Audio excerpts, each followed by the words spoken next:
What is going on, ladies and gentlemen? Welcome back to another Football Manager episode. Once again, I think that might be the most confident intro we've actually done. That's obviously we've done two now that are half actually confident.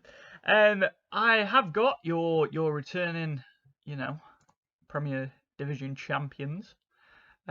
We are gonna look to. Oh Jesus! I didn't realise City had won it 4 times on the trot. Wow! And then we stopped that. The mighty Boro. We stopped it. We stopped them. Look at us. Look where we are now. 7 wins, 1 draw. Chelsea 7 wins, 1 draw. 22 points. 22 points. They've got a fat old goal difference. They are just scoring for fun. At the moment, which is unfortunate because it means we're not getting close. But look at Lautaro Martinez, Mason Mount. I am actually curious to see what their goal difference is. 4-24. They've scored 24 goals. Stuck 5 past Wolves, 4 past Forest, 4 past Birmingham, 3 past Bournemouth, 2 past Norwich, 2 past West Ham, 2 past Southampton, 2 past Brighton. They're the highest scoring. Nice. Whereas us, our biggest win's been 3-0 against, I think it was 3-0 against Aston Villa. Shame. It is unfortunate, but alas, let's get straight into the games for you. Now, I do think the last game was the Stevenage one, so we'll jump straight into our Liverpool fixture. We do have some exciting news about signings, so let's just start it off straight away. Lucas Nemecha kicking us off with today's episode, and if you looked, Greg Taylor got our man of the match. Garner over to Taylor, Taylor here. Taylor to Castanos, Castanos crossing, and Nemecha's there. Castanos truly is the big game player. He's the man that turns up on big occasions, and that's why we love him. Also, Alexander-Arnold got sent off. Look at him. Castano, this boy has improved so much. We bought him for a mass total of 1.2 million, and that was when he was, what, 21-ish?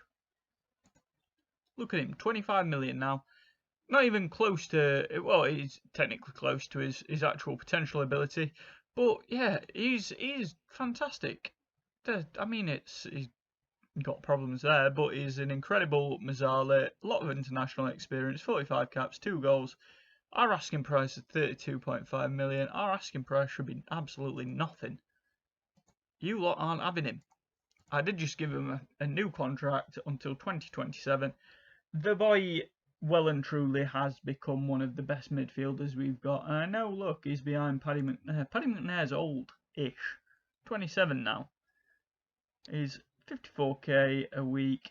His contract's up in 2 years. Do we give him another one, or do we just allow players like Castanos and Tav and Maitland-Niles, Garner, Ben Whiteman? Ben Whiteman's actually half decent as well. 26 million. That's off the back of a 6.25, and we didn't pay. Look, we paid what potential cost.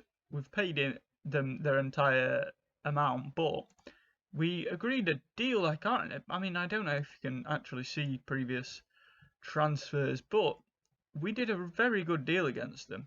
Then after the Liverpool game, we went on to take on Man United with our boy Castanos getting on the sheet there, with Whiteman playing behind him, James Gardner at his side. They're saying Izzy's not having a good time of it, but it looks to me like he's having a fantastic time. Castanos, we went, we came, we saw, we conquered. Look at us. We took Paddy McNair, their ex-player. We took, I think Ben Whiteman was in the Sheffield United academy. Yeah, we took some players. Henderson.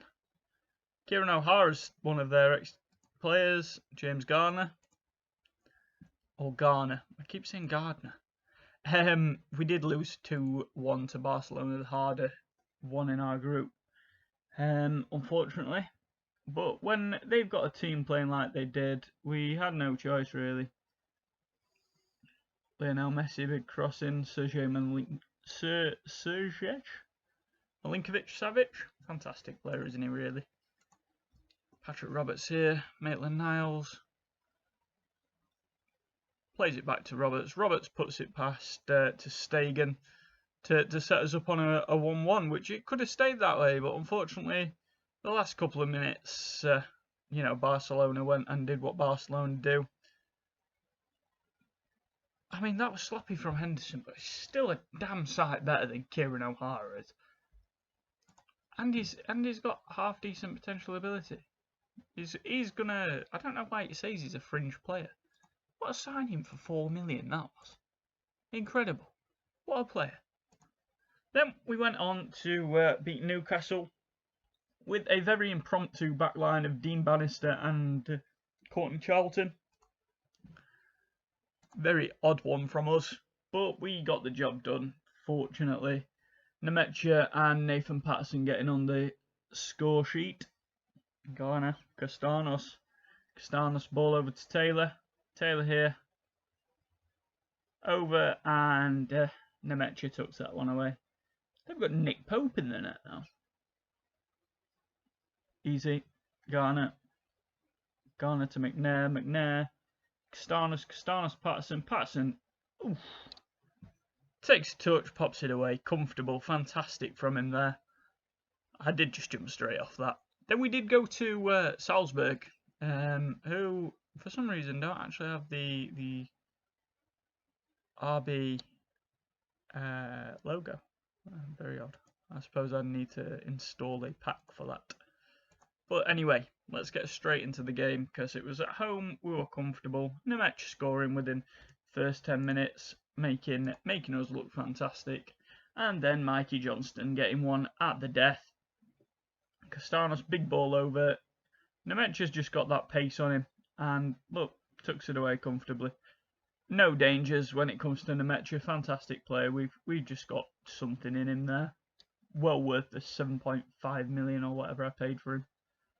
Garner, big ball over to Johnston. Johnston slots that away. Fantastic. Fantastic. Johnston, another bargain buy. What did he cost us in the end? 4.3 million. He's worth 24 now. We've had some absolute bargain buys, and we've really come away from it with some top players. I don't know, winning leagues and stuff gets you a better like rating for your players. It probably inflates them a little bit. Who's Chris Metham? Yeah, anyway, 2-1 against Bournemouth. Lucas Nemecha and Assombalonga on for a couple of goals there. I don't know who got took off for Nemecha to then. Sorry, for Assombalonga to get the goal. Must have been Cruz. Nemecha, fantastic. Big header. Bannister taking about 10 shots. Bannister, who we played as a centre defensive mid for the first time. I know I said we'd retrain him. And he's looking like he could really fit into that role. I really like the way he plays. I think, given his height, we have to look at a role like that. He's 5'11". He's not unfortunately, gonna be able to. What a good goal by Sisto. But back to my point, Bannister is not going to be able to play. He's not going to be able to play that position because he's 5'11". He's 17. I can't see him growing any. He reacted badly to his last chat.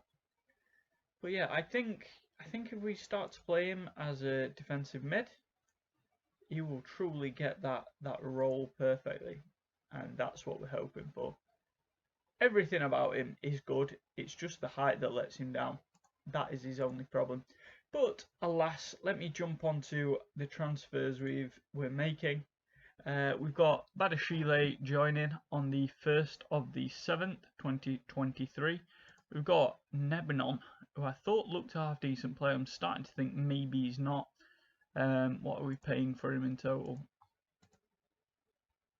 1.1 million. Maybe he'll be good, maybe he won't.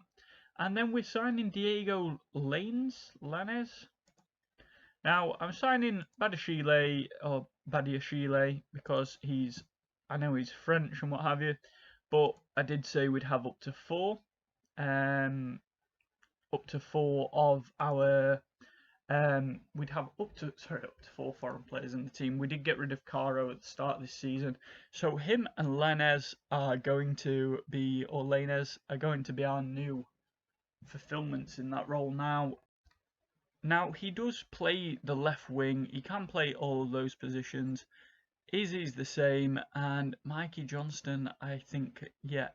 So what we've really done is actually allow ourselves, other than, I mean, Tav can play a lot of positions. Tav's a fantastic player for that, but we're not going to play him anywhere but midfield, I don't think. I think that's where his ability is going to be. And in regards to the right hand position, we have got Patrick Roberts, but he does need cover because he does tend to get injured. Let's have a see if we can. His injuries: tight thigh, gashed upper leg, tight hamstring, pulled groin, twisted ankle, tight thigh, cold, twisted ankle, damaged heel, Achilles tendonitis, cold, and a pulled hamstring. We unfortunately don't want to take that risk of constantly having him injured. So ideally, we have signed him as a player to fill that role. Sorry, we've signed Lainez as a player to fill that role. Now, at 33 million, I think we've agreed the transfer. I did ask the board to take over. We have got a heavily depleted transfer budget. I can't even make a movement on there, so which is not ideal. But Lainez should come in and should be fantastic.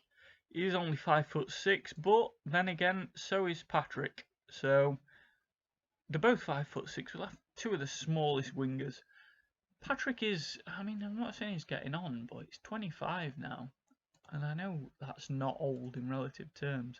And our oldest player, I think, is 32, Fabian Delph. He's not registered for playing against, playing in the Champions League. Oh, I did also sign Oscar Wally, because I needed a third choice goalkeeper behind our boy Kieran O'Hara, and also behind where is he? Behind Dean Henderson. I thought as a backup he wasn't a bad choice at all. And for some reason he doesn't actually break our rules because he is English. Well, one of his nationalities is English, which is fantastic. I read up on him yesterday. The reason behind that is his mum.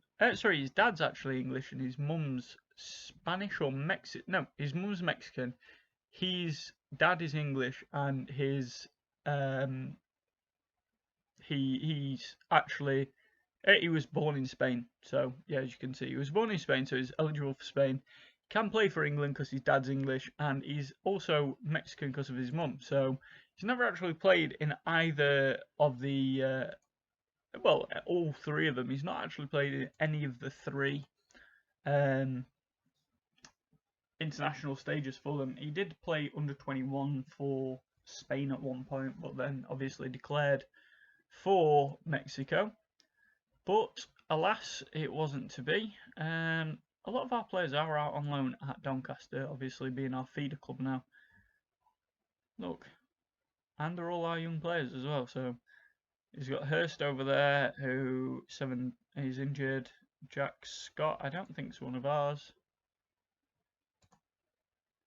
No, Wolves. But he's got Fabio Carvalho, he's got Will Fish, and he's got Ryan Hurst from us. And who is actually in charge of? Who's the manager? Staff? Yeah, staff. Manager Jan Severt. He's been at some. How is he manager of Doncaster? Odd. Very, very odd. But alas, that is the end of the episode. You've seen who we're signing. You have seen that we are looking pretty solid. We look like we could end up winning the league again. I know it's only 8 games in, but I have no doubt in my mind that this team can go on and end up winning that.